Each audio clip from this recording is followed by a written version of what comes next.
Okey, boleh jelas tak suara saya?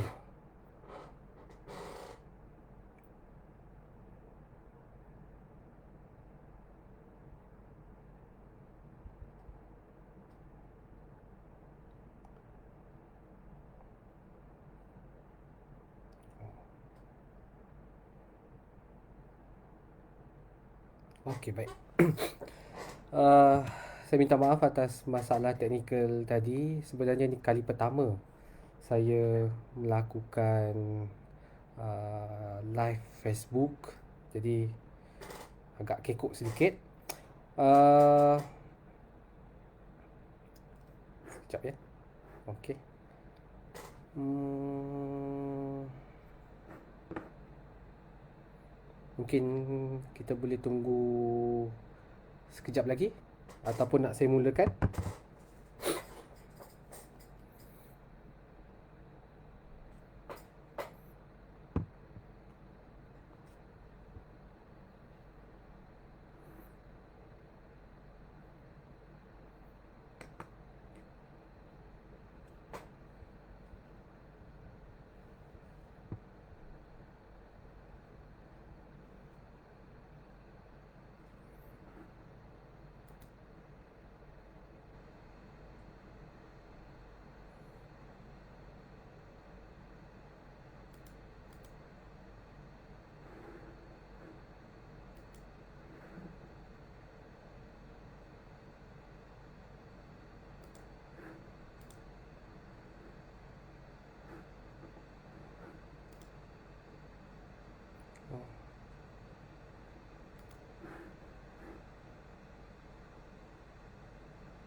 Okey,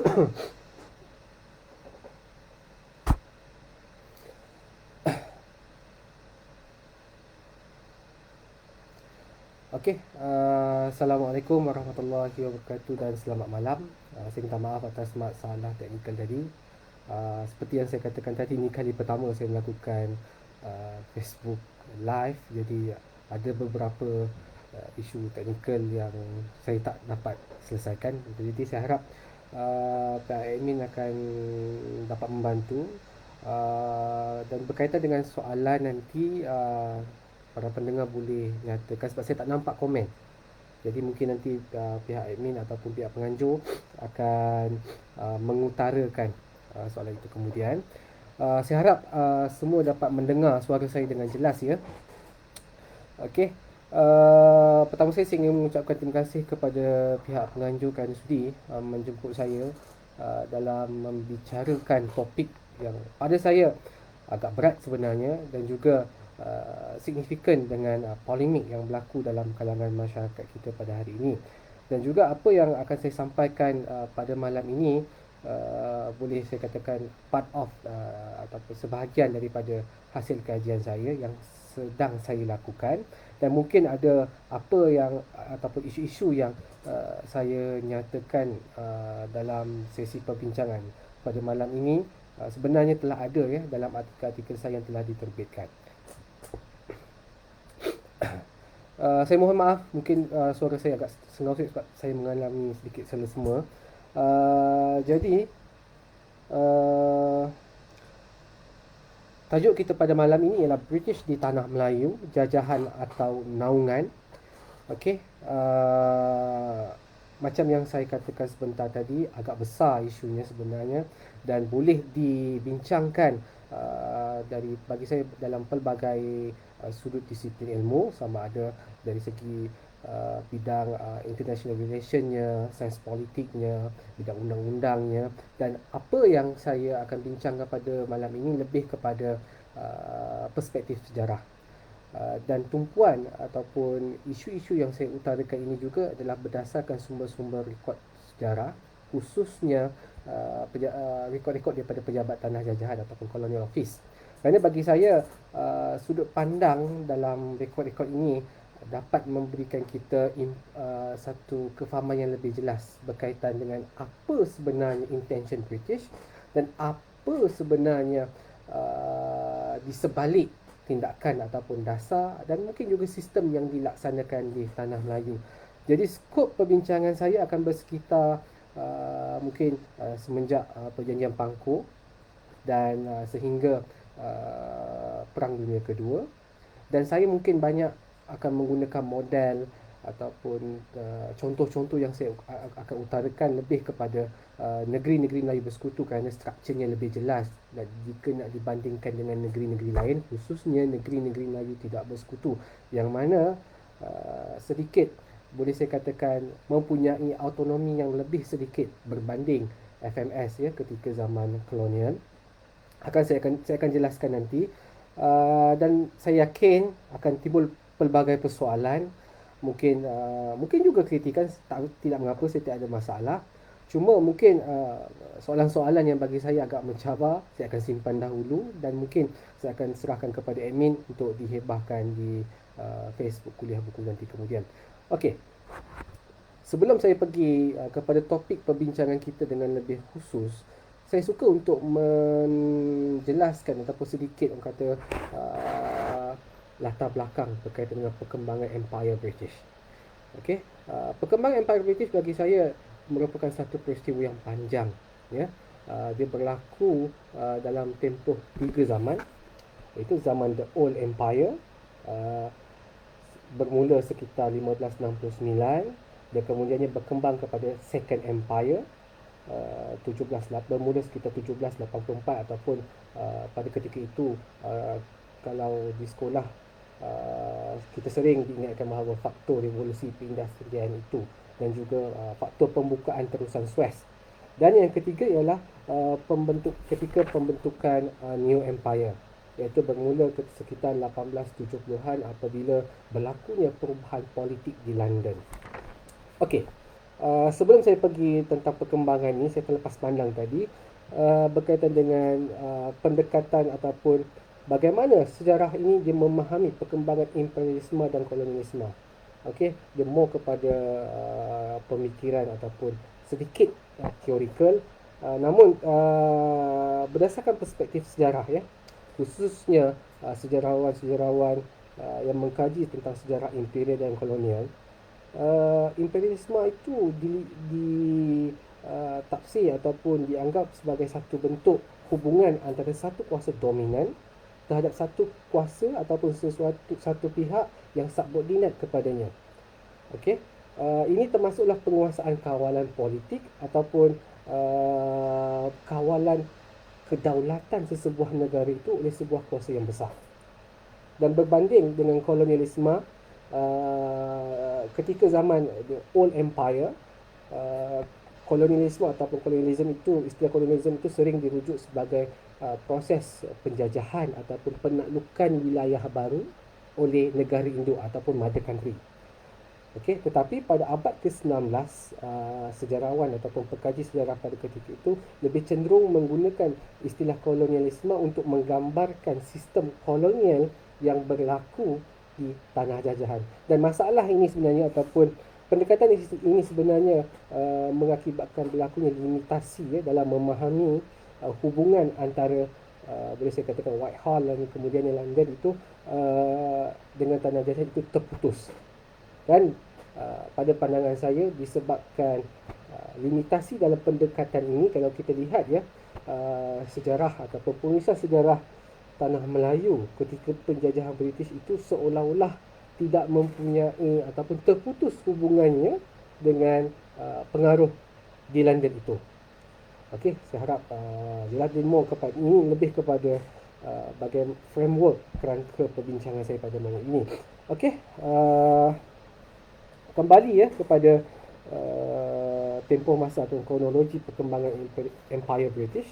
Okey, ketika perkembangan Old Empire itu, tumpuan penjajahan British ataupun penaklukan ialah di bahagian Amerika Utara dan sekitar Kanada. Dan pada ketika itu pengaruh mercantilism itu lebih dominan ya dalam mempengaruhi dasar imperial ataupun dasar kolonial di tanah jajahan pada ketika itu. Dan zaman ataupun era Old Empire ini tamat setelah kemerdekaan ataupun merdekanya 13 koloni Amerika. Dan apabila ke-13 koloni ini mencapai kemerdekaan, ianya sebenarnya telah memberi satu pengajaran yang besar kepada golongan imperialis di England ketika itu, bahawa sistem ekonomi ataupun orde lama yang dilakukan semenjak akhir abad ke-16 itu tidak menguntungkan dan ianya backfire balik kepada kuasa imperial. Dan perkembangan ataupun tumpuan pembentukan Second Empire itu kemudiannya memberi tumpuan di sekitar Kepulauan Caribbean. Dan kat sini kita boleh lihat ya, dalam tempoh perkembangan Second Empire ini berlaku persaingan yang boleh saya katakan agak sengit antara kuasa-kuasa Eropah, dan yang mana pada ketika ini kedudukan British tidak boleh saya katakan ke belakang sedikit jika nak dibandingkan dengan kuasa Sepanyol, Portugal dan beberapa kuasa Eropah lain, Perancis juga.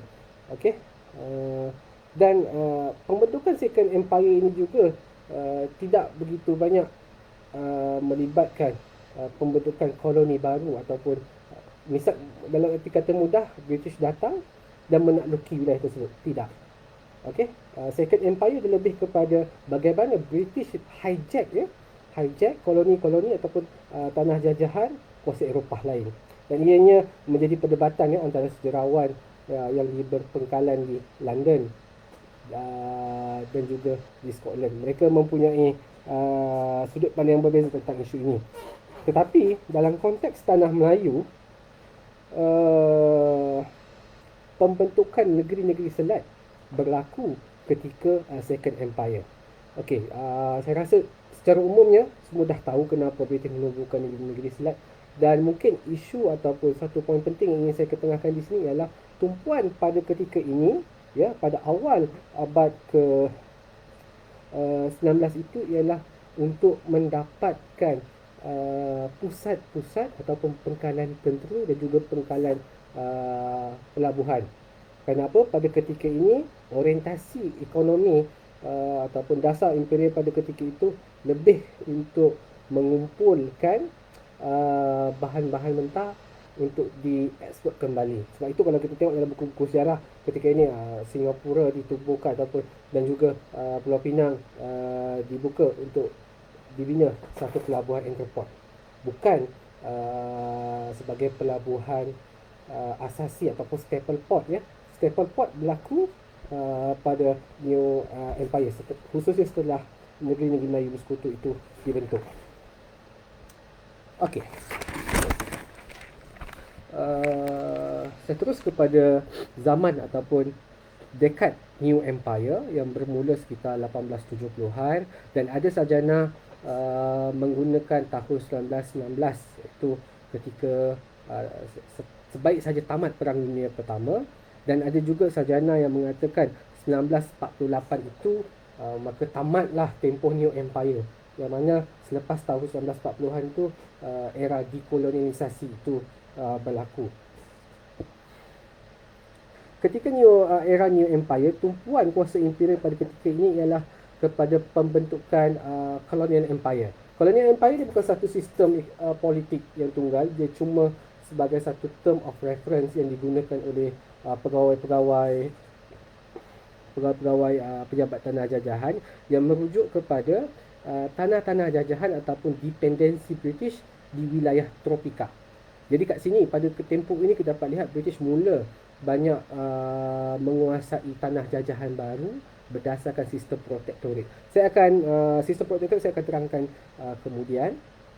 Dan pada ketika ini juga Dominion, ya, ataupun wilayah White Dominion yang merupakan kebanyakannya di wilayah Kanada ketika ini, New Zealand, Afrika Selatan, Australia mula diberikan kuasa ataupun diberikan autonomi yang bebas daripada Parlimen British. Pada ketika ini, ya, konsep awal Commonwealth itu diperkenalkan.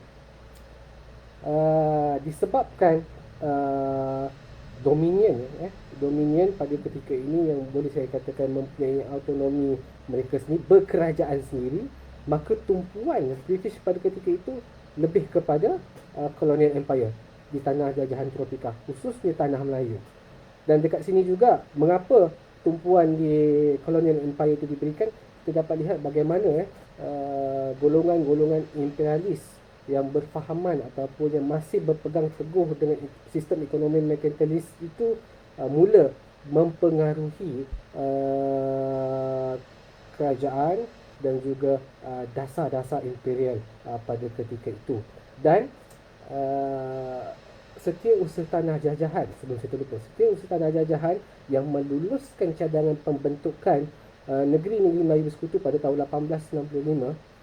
Sebenarnya cadangan itu lebih awal 1863, tapi diluluskan pada tahun 1865, iaitu Joseph Chamberlain, ahli sejarah imperialis, memang kenal beliau, seorang tokoh neo mercantilist yang akhirnya tersungkur pada tahun 1903, dan kemudiannya idea-idea ekonomi beliau mempengaruhi dasar imperial pada tahun 1920 hingga 1930. Okay. Dan secara keseluruhannya Empire British itu dia berevolusi berdasarkan keperluan dan kepentingan mother country ataupun negara induk, iaitu di United Kingdom itu sendiri. Kalau kita lihat, ya, dalam konteks tanah Melayu, British takkan buat sesuatu melainkan perkara tersebut memberikan keuntungan kepada mereka. Okey. Dan juga ada juga sarjana yang menggunakan ataupun yang mentafsir perkembangan evolusi Empire British ini dari sudut geopolitik. Saya agak bersetuju, tapi jika nak dibandingkan dengan faktor ekonomi dan geopolitik itu, bagi saya secara personally faktor ekonomi lebih mendominasi berbanding dengan geopolitik. Okey, kerana apa? Dia lebih ketara ya ketika era Perang Dunia Pertama. Dan bagaimana British menjadikan tanah Melayu itu sebagai sebuah negara yang neutral, tidak berpihak kepada mana-mana kuasa pada ketika itu, tetapi berdasarkan mekanisme imperial yang dilakukan itu, British dapat menjadikan tanah Melayu sebagai salah satu proksi kepada pihak mereka. Okey. Sebenarnya saya dah pergi jauh, tapi kita pergi ke belakang sedikit. Sudut pandang pegawai British terhadap negeri-negeri Melayu sebelum campur tangan British secara formal di tanah Melayu. Sebelum pembentukan persekutuan atau pembentukan apa-apa entiti politik kolonial di tanah Melayu, British menganggap setiap negeri Melayu itu ialah sebuah negara. Entitinya ialah negara, bukan negeri. Selepas pembentukan persekutuan 1865, jika kita perhatikan dalam rekod-rekod kolonial, mula menggunakan istilah negeri ataupun state bagi pihak negeri, tetapi FMS di tingkat persekutuan dianggap sebagai satu negara. Okey. Pada ketika ini juga British tidak mahu lagi membentuk crown koloni baru, tanah jajahan mahkota yang baru. Cukup sekadar negeri-negeri Selat. Kerana apa? Okey, sebelum akhir 1870 berlaku perubahan dasar kerajaan Britain ketika itu, yang mana pada peringkat awalnya mereka cenderung untuk anti-imperialis. Kerana apa? Kerana mereka ingin mengurangkan liability ataupun beban keuangan yang tinggi untuk menanggung ataupun membiayai pentadbiran kolonial di tanah jajahan mahkota. Sebab apa? Sebelum itu lagi kesan perang Napoleon 1813 itu cukup bagi saya memberikan beban keuangan dan juga beban politik yang kuat dalam situasi politik di Britain ketika itu. Okey, walau bagaimanapun ianya berbeza ya dengan sikap pegawai kolonial yang berpusat di negeri-negeri Selat, khususnya gubernur negeri-negeri Selat ketika itu yang banyak, boleh saya kata, melawan arahan daripada Whitehall ketika itu. Namun turning point berlaku pada sekitar 1882 apabila kerajaan yang kononnya anti-imperialis itu mula menguasai Mesir. Kerana apa? Bagi British, jika campur tangan secara formal tidak dilakukan, wilayah-wilayah yang bergolak ini dibimbangi akan dikuasai oleh kuasa imperialis Eropah yang lain. Jadi tumpuan kuasa-kuasa imperialis ketika itu ialah terhadap wilayah tropika yang mempunyai sumber bahan mentah. Jadi itu faktor dominan yang mempengaruhi perubahan dasar ketika itu. Dan kemudian dalam tempoh ini juga siri perjanjian mula dijadikan sebagai satu instrumen ataupun alat untuk mengabsahkan penguasaan British terhadap wilayah baru, khususnya di tanah jajahan tropika. Dan ianya lebih, pada peringkat awal dia tidak begitu sistematik, tetapi setelah Akta Bidang Kuasa Asing ataupun Foreign Jurisdiction Act 1860 itu diluluskan oleh Parlimen British, walaupun akta ini tidak memberikan bidang kuasa khusus ataupun tidak mengabsahkan kedaulatan ataupun autoriti kerajaan Baginda Ratu ketika itu terhadap wilayah-wilayah naungan. Seingat saya dalam perkara ketiga telah menetapkan bahawa kuasa ataupun bidang kuasa kerajaan British boleh dilaksanakan di tanah jajahan ataupun di negeri-negeri naungan ataupun protectorates, selagi mana ianya melalui kelulusan pemerintah tempatan ataupun ianya dilaksanakan mengikut acuan tempatan. Jadi berdasarkan akta ini juga kita dapat lihat mengapa berlakunya beberapa siri perjanjian ya antara Raja-Raja Melayu dengan British semenjak 1873 hinggalah kepada perjanjian penstrukturan semula Majlis Mesyuarat Persekutuan pada tahun 1927. Okey.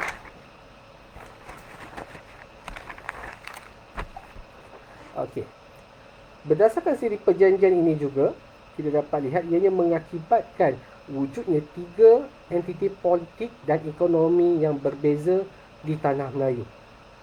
Okey, pertamanya negeri-negeri Selat, iaitu tanah jajahan berstatus tanah jajahan mahkota yang dikuasai ataupun bidang kuasa Parlimen British itu mempunyai kuasa yang penuh ya terhadap negeri-negeri Selat.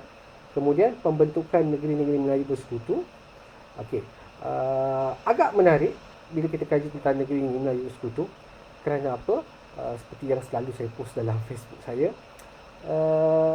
pegawai-pegawai kolonial di negeri-negeri Melayu Bersekutu lebih cenderung untuk menggambarkan sikap bahawa FMS ini bukan sebahagian daripada Empire British. Tetapi perbincangan di London ataupun sikap pegawai-pegawai di London, khususnya di pejabat tanah jajahan dalam kalangan setiausaha kolonial itu, menganggap FMS ini sebahagian daripada Empire British.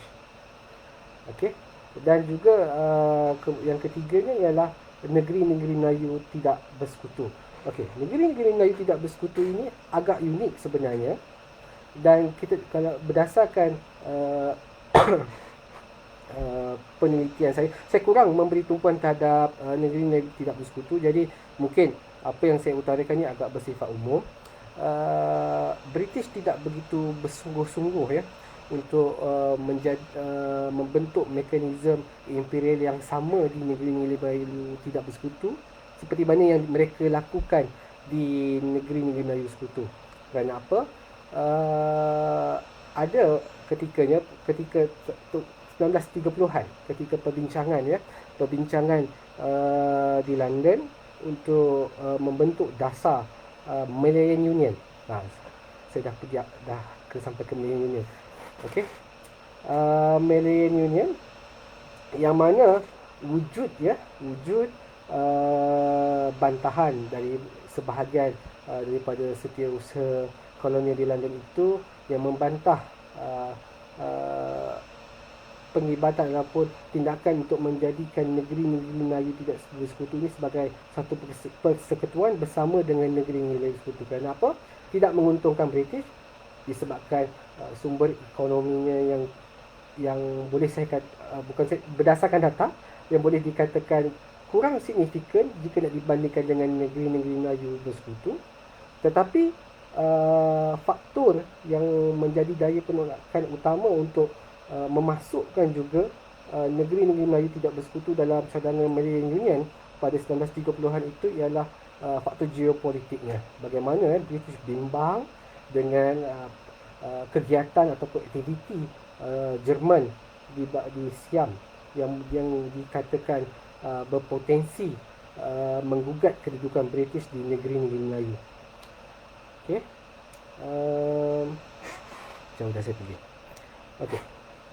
Jadi itu perbincangan yang lain untuk kita perbahaskan. Sebab apa?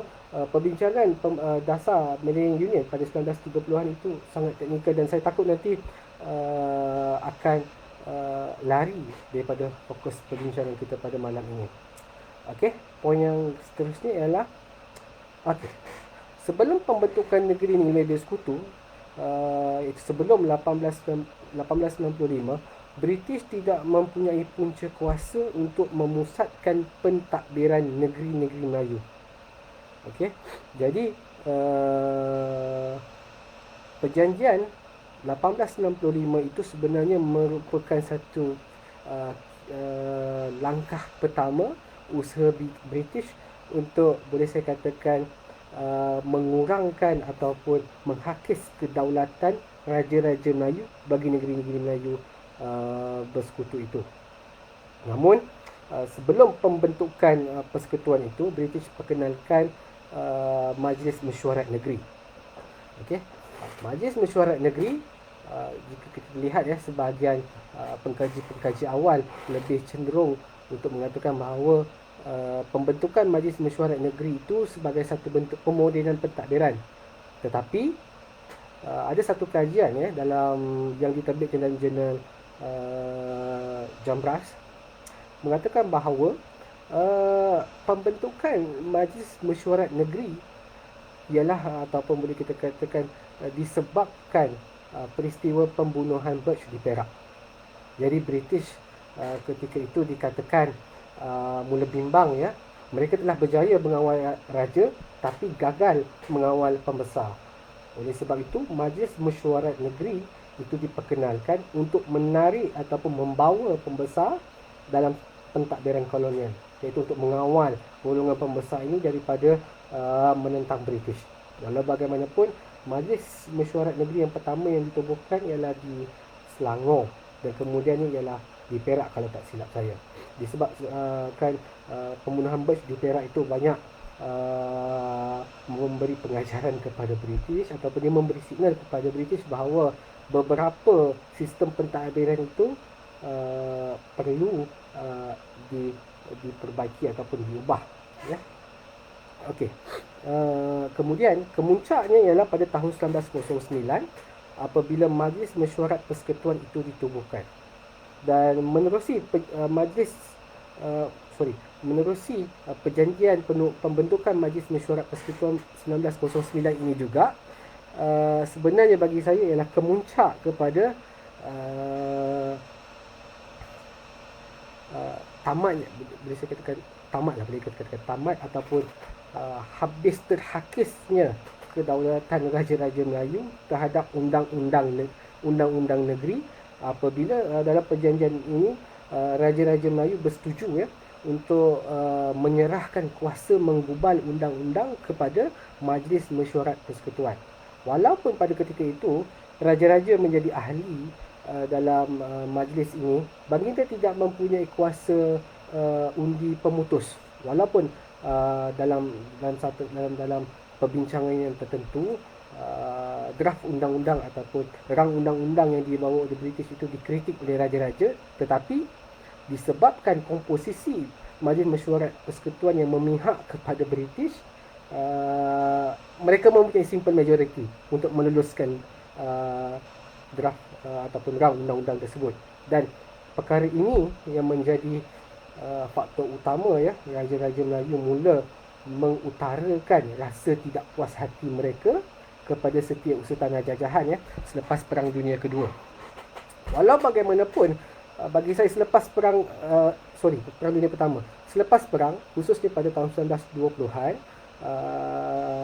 ketika British mula menggubal dasar desentralisasi negeri Melayu Sekutu, walaupun mereka golongan imperialis ini menggunakan retorik untuk mengembalikan kedudukan baginda ataupun mengembalikan kuasa baginda untuk mentadbir, dalam perjanjian penstrukturan semula Majlis Mesyuarat Persekutuan 1927, British tidak meminda ya perkara ataupun artikel berdasar yang berkaitan penyerahan Raja-Raja Melayu terhadap kuasa penggubalan undang-undang kepada British. Perkara itu tidak dipinda. Yang hanya dipinda ialah kuasa Ketua Setiausaha Persekutuan. Tetapi kuasa Pesuruhjaya Tinggi British sebagai Presiden Majlis dikekalkan. Malah selepas itu ya, kuasa pentadbiran antara negeri-negeri Melayu Bersekutu itu cuba decentralisekan di Singapura, dan yang mana kita dapat lihat ya bagaimana British cuba memujuk Raja-Raja Melayu bagi negeri-negeri Melayu tidak bersekutu untuk menyertai Duba Majlis Raja-Raja. Pada peringkat awalnya itu ditolak oleh Raja-Raja Melayu Raja-Raja Melayu bagi negeri-negeri Melayu tidak bersekutu, khususnya Sultan Johor dan juga Sultan Kedah. Kerana apa? Baginda dah nampak dah, ya, bagaimana permainan British di negeri-negeri Melayu bersekutu yang sebenarnya menggugat ataupun boleh saya katakan menghakis kedaulatan baginda terhadap kuasa politik. Jadi disebabkan itu pada peringkat awal, pada awal 1930-an itu Raja Sultan Johor dan juga Kedah menolak mentah-mentah cadangan untuk memusatkan pentadbiran, dan juga di Singapura, dan juga menolak pelawaan British untuk menjemput baginda dalam Dubah. Dubah saya akan sentuh sebentar lagi dalam perbincangan yang lanjut. Okey. Okey. Isu yang agak bagi saya sensitif, tapi bagi saya perlu untuk saya utarakan, kerana ini yang saya perolehi berdasarkan dalam rekod-rekod British, ya. Kefahaman, ya, masyarakat Melayu terhadap saya rasa secara umum, ya, penonton tahu, ya, konsep daulat raja dalam masyarakat Melayu secara umum, tetapi British mengeksploitasi, ya, konsep daulat raja-raja Melayu ni dalam dasar penjajahan mereka. Kerana apa? Walaupun dalam perjanjian-perjanjian yang dilakukan antara British dengan raja-raja Melayu, mereka mengiktiraf kedudukan dan kedaulatan baginda sebagai pemerintah. Tetapi frasa ataupun klausa itu tidak dijelaskan. Oleh sebab itu, ya, pada tahun 1930-an, hujung-hujung 1930-an berlaku pertikaian di pejabat tanah jajahan. British mula mempertikaikan, sebahagian, ya, kelompok setiausaha koloni itu mula mempertikaikan klausa-klausa dalam perjanjian yang tidak jelas, yang mana sebenarnya benda tu menyebabkan masalah di peringkat pejabat tanah jajahan. Saya akan bincangkan kemudian. Okey. Dan hujah ini, ya, hujah ini juga digunakan oleh sesetengah pihak yang mengatakan bahawa tanah Melayu itu tidak dijajah disebabkan British mengiktiraf kedudukan ataupun kedaulatan raja-raja Melayu dalam sistem pentadbiran. Walau bagaimanapun, saya berani katakan hujahan tersebut dipetik ataupun ditafsir di luar konteks. Walaupun beberapa kes mahkamah diutarakan, memang tidak dinafikan ada kes-kes mahkamah berkaitan dengan Sultan Sulaiman Selangor, ya, pada 1911, tetapi keputusan mahkamah selepas itu tidak dirujuk. Dan bagi saya, keputusan mahkamah berkaitan dengan kedudukan Sultan Sulaiman pada ketika itu ianya sebenarnya dalam konteks kes tersebut. Kerana dalam beberapa dokumen yang saya jumpa, ya, terdapat ruling ataupun penghakiman daripada hakim bagi Supreme Court di negeri Melayu Bersekutu dan di negeri-negeri Selat, yang bahawa jelas menyatakan bahawa sebelum campur tangan British, sebelum raja-raja Melayu melakukan ataupun menandatangani perjanjian dengan British, British mengiktiraf bahawa kedudukan baginda ialah sebagai sebuah raja berdaulat terhadap negeri yang berdaulat. Maksudnya bebas daripada mana-mana campur tangan asing. Walau bagaimanapun, selepas beberapa siri perjanjian, dan yang lebih jelasnya perjanjian 1865, dan sebelum itu perjanjian untuk menerima residen British, dan bagi negeri Melayu tidak bersekutu perjanjian untuk menerima penasihat British, dan di Johor penerimaan GA, General Advisor. Keputusan hakim pada ketika ini jelas menyatakan bahawa kedaulatan raja-raja Melayu terhadap kuasa politik itu telah dipindahkan. Dalam penghakiman ini perkataan transferred itu digunakan, telah dipindahkan kepada British Crown, iaitu kerajaan baginda Ratu ataupun Raja England.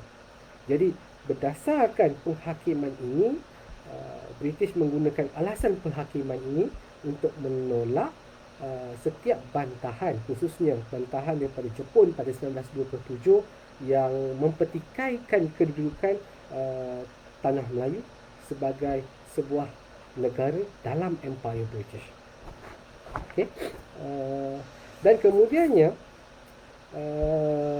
dalam perhakiman ini juga turut menyatakan bahawa pembentukan Majlis Mesyuarat Negeri dan Majlis Mesyuarat Persekutuan juga merupakan satu bentuk persetujuan baginda Raja-Raja Melayu menyerahkan kuasa menggubal undang-undang kepada pentadbiran kolonial. Okey. Walau bagaimanapun, bagi saya British agak cerdik sebenarnya. Walau bagaimanapun, kalau kita lihat dalam setiap enactment ataupun gazet yang dikeluarkan oleh kerajaan negeri maupun kerajaan persekutuan, British tetap memetik, ya, saya tak ingat perasa dia yang betul, lebih kurang beginilah, tetap memetik bahawa enactment ini telah dipersetujui ataupun diperkenankan oleh Raja-Raja Melayu, sedangkan dari segi hakikatnya ataupun dari segi praktikalnya perkara tersebut tidak berlaku. Okey, tapi kenapa British tetap meletakkan frasa tersebut? Kerana kita berbalik kepada peruntukan dalam Akta Foreign Jurisdiction Act tadi, bahawa setiap bidang kuasa ataupun undang-undang yang datang daripada London itu perlu dilaksanakan mengikut acuan tempatan. Okey. Dan perkara yang sama juga berlaku ketika ataupun menjelang Perang Dunia Pertama yang saya katakan sebentar tadi. Memang peringkat awal tanah Melayu sebuah negara yang neutral, tidak memihak kepada mana-mana negara dalam peristiwa perang tersebut. Tetapi ada satu titah ataupun proklamasi sulit dari London yang tiba di pejabat Suruhanjaya Tinggi British di Singapura, yang juga merangkap Gubernur Negeri-Negeri Selat, jelas mengarahkan bahawa mengarahkan bahawa kerajaan negeri-negeri Melayu perlu mengisytiharkan, ya, perang terhadap musuh British. Barulah tanah Melayu itu tidak dianggap sebagai negara neutral, tetapi sebagai sebuah negara yang memihak kepada British. Dan kemuncaannya pada tahun 1914, saya tak ingat tarikhnya, tetapi dibentangkan oleh Pesuruhjaya Tinggi British dalam Majlis Mesyuarat Persekutuan dan dipersetujui oleh Raja-Raja Melayu. Beliau telah mengisytiharkan bahawa this country, iaitu negeri-negeri Sekutu itu, telah terlibat dalam perang. Dan kemudiannya terdapat pemerintah yang mengisytiharkan taat setia beliau terhadap baginda Raja England ketika itu. Saya tak nak urai lanjut, saya takut nanti akan timbul pelbagai tafsiran ataupun mungkin spekulasi, sebab bagi saya agak sensitif, ya. Okey.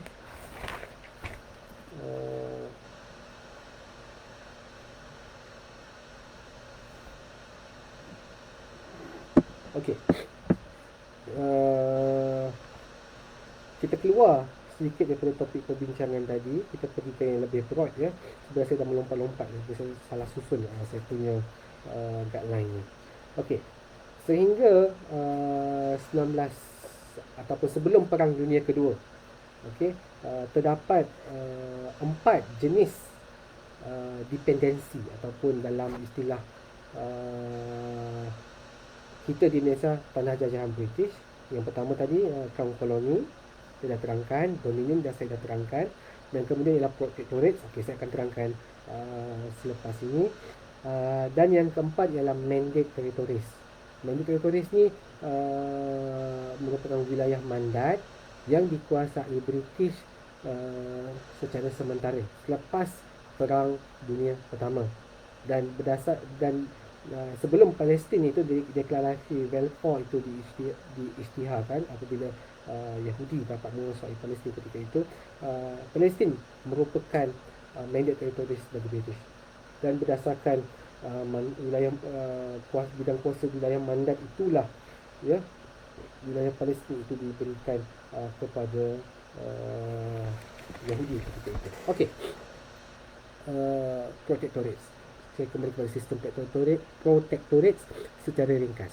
Okey. Bila berbicara tentang protectorates ini juga menimbulkan perdebatan dalam kalangan pegawai kolonial di London. Okey, kerana apa? Dalam siri perjanjian antara British dengan Raja-Raja Melayu, British tidak menggunakan perkataan protectorates tetapi protected states. Maksud ataupun the states under the British government protection, something like that. Okey, tetapi perkara ini sebenarnya yang menimbulkan perdebatan, iaitu ada yang mengatakan bahawa the protected state itu bukan merujuk kepada protectorates. Walau bagaimanapun, dalam penelitian saya terhadap dokumen-dokumen di pejabat tanah jajahan khususnya dokumen-dokumen ataupun surat yang datang daripada Setiausaha Tanah Jajahan, negeri-negeri Melayu diletakkan sebagai ataupun dikelompokkan sebagai tanah jajahan berstatus protectorates. Okey. Secara umumnya protectorates ialah satu kelompok tanah jajahan yang mana Parlimen British mempunyai kuasa terhadapnya ataupun kuasa kawalan terhadap kedaulatannya tanpa penguatkuasaan bidang kuasa Parlimen sepenuhnya. Kerana apa? Kuasa-kuasa yang datang daripada London atau autoriti daripada London itu hanya sah dilaksanakan di wilayah protectorates berdasarkan perjanjian-perjanjian yang tertentu. Oleh sebab itu tadi saya katakan tadi ada banyak perjanjian antara British dengan Raja-Raja Melayu. Okey. Dan perkara ini juga menjadi salah satu hujah dalam penghakiman Hakim Leonard hakim bagi Supreme Court of Settlement FMS and Johor. Beliau bersetuju dengan pandangan ini bahawa Akta ataupun Foreign Jurisdiction Act mempunyai bidang kuasa yang khusus bagi membolehkan undang-undang ataupun autoriti daripada London itu dilaksanakan di tanah Melayu berdasarkan perjanjian-perjanjian. Dan berdasarkan penghakiman ini juga saya berpandangan disebabkan inilah siri perjanjian antara British dengan Raja-Raja Melayu itu dilakukan ataupun perjanjian itu ditulis dengan begitu umum sekali, tidak begitu spesifik, yang mana mendatangkan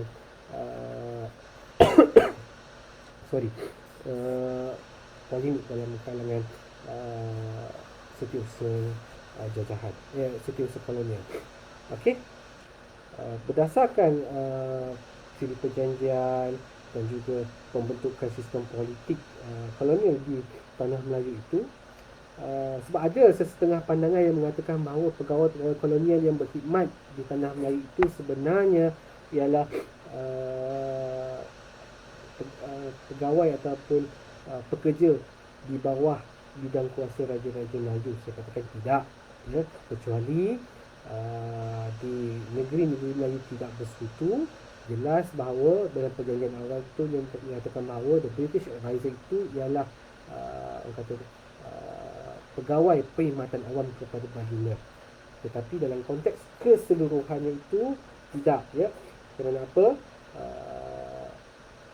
Raja-Raja Melayu tidak mempunyai dalam konteks mekanisme imperial ini, Raja-Raja Melayu tidak mempunyai kuasa terhadap Pesuruhjaya Tinggi British.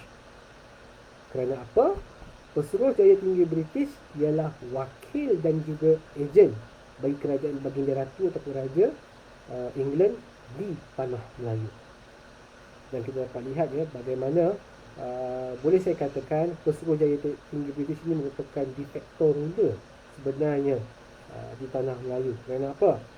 Persidangan Majlis Mesyuarat Persekutuan tidak boleh dilaksanakan tanpa persetujuan daripada Pesuruhjaya Tinggi British. Yang pertama. Yang keduanya, mesyuarat ataupun persidangan Duba Raja-Raja Melayu tidak boleh dilakukan tanpa persetujuan Pesuruhjaya Tinggi British.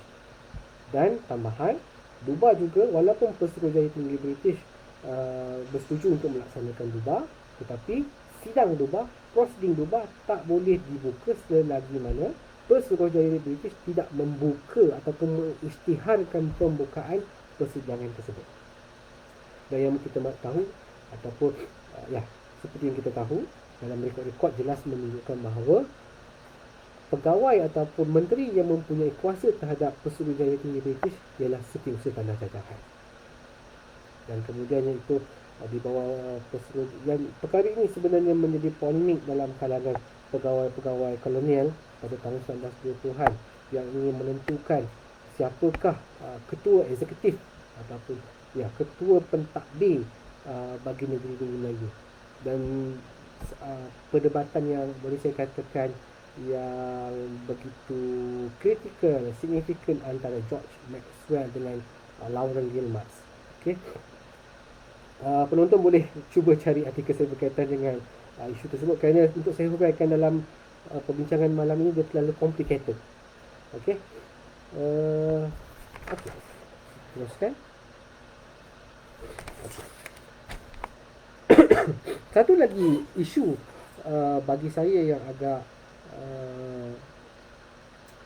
sensitif sedikit, tetapi ianya digambarkan ataupun dinyatakan dalam rekod-rekod British bahawa siri-siri perjanjian antara British dengan Raja-Raja Melayu yang tertentu, bukan semua, yang tertentu juga merupakan satu alat pengabsahan ataupun alat untuk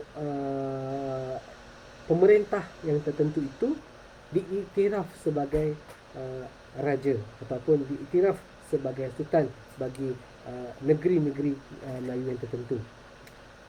Dan di sini macam saya katakan tadi, rekod-rekod di tanah Melayu ataupun di Malaysia tidak begitu membincangkan ataupun mengulas isu ini dengan begitu mendalam, tetapi di London jelas menunjukkan bahawa boleh saya katakan di sini berdasarkan ayat-ayat yang digunakan, British begitu daring ataupun begitu sombong mengatakan bahawa mereka yang mengurniakan daulat ataupun kuasa hak memerintah sebagai ketua negeri kepada pihak-pihak yang tertentu. Saya tak nak ulas lanjut sebab nanti saya tak nak sebab perkara ini jika tidak difahami dalam konteksnya, saya bimbang akan menimbulkan polemik ataupun masalah di kemudian hari. Dan juga apabila terdapat kritikan ataupun bantahan Raja-Raja Melayu ataupun pemerintah tertentu kepada British berkaitan dengan hal-hal pentadbiran khususnya, British akan menggunakan hujah bahawa British tidak datang ke tanah Melayu untuk menjajah ataupun untuk menguasai sistem pentadbiran, tetapi baginda lah ataupun pemerintah tertentulah yang menjemput British untuk datang ke tanah Melayu bagi menyelesaikan masalah anarki. Saya rasa sudah menonton tahu apa masalah anarki yang berlaku pada sekitar akhir abad ke-19.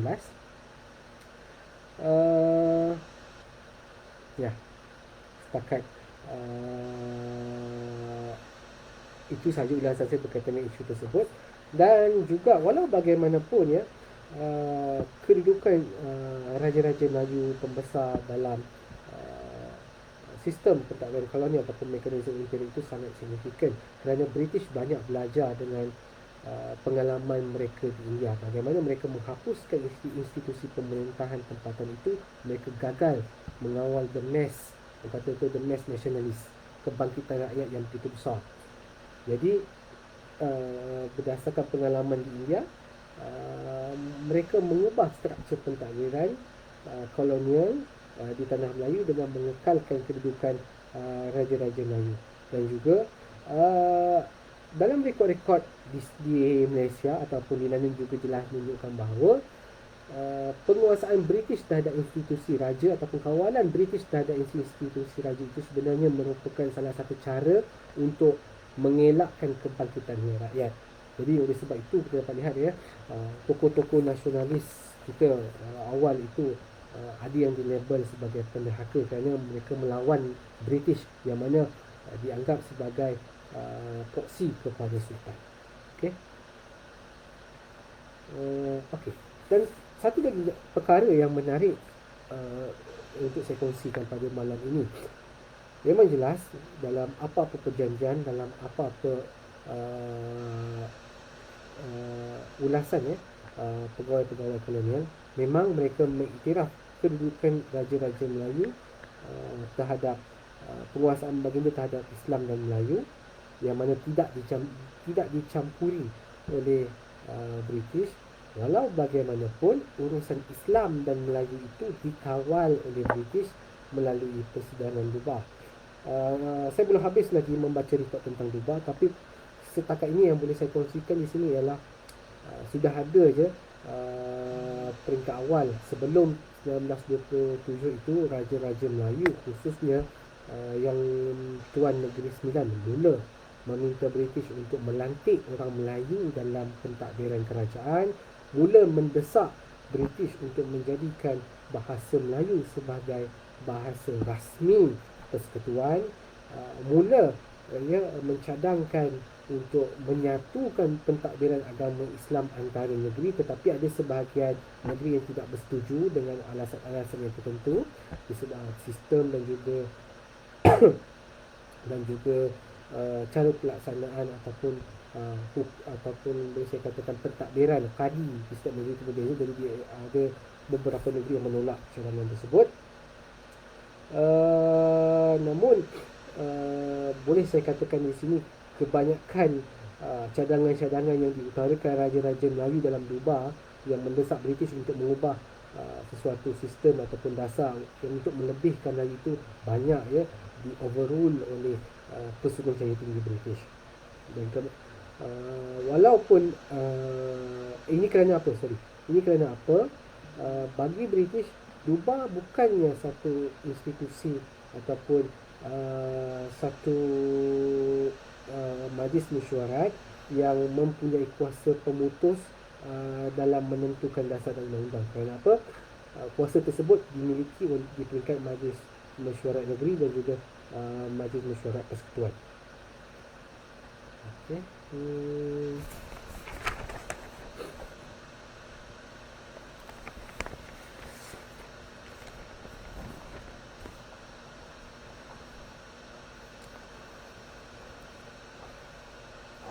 Okey, tentang kedudukan tanah Melayu dalam Empire British, saya rasa saya dah terangkan tadi.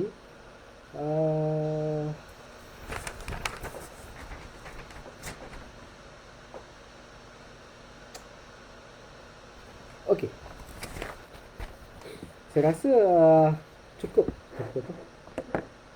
Sudah pukul 10. Saya rasa cukup perbincangan saya pada malam ini, dan mungkin yang selanjutnya akan saya kongsikan dalam sesi lain, dan mungkin penonton boleh kongsikan soalan yang cuba untuk saya jawabkan. Saya tunggu admin untuk post kepada saya soalan-soalan tersebut.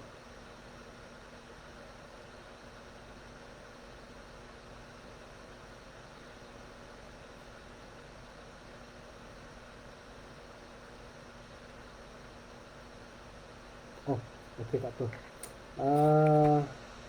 Penonton boleh turunkan ataupun nyatakan komen anda dalam video ini. Saya akan jawab, dan mungkin pihak admin kuliah buku akan saya tak pasti macam mana mereka nak menjawab soalan tersebut. Tak apa. Saya ingin ucapkan terima kasih atas masa yang diberikan. Semoga perkongsian ini bermanfaat dan dapat memberi satu input baru kepada semua. Sekian. Assalamualaikum warahmatullahi wabarakatuh dan selamat malam.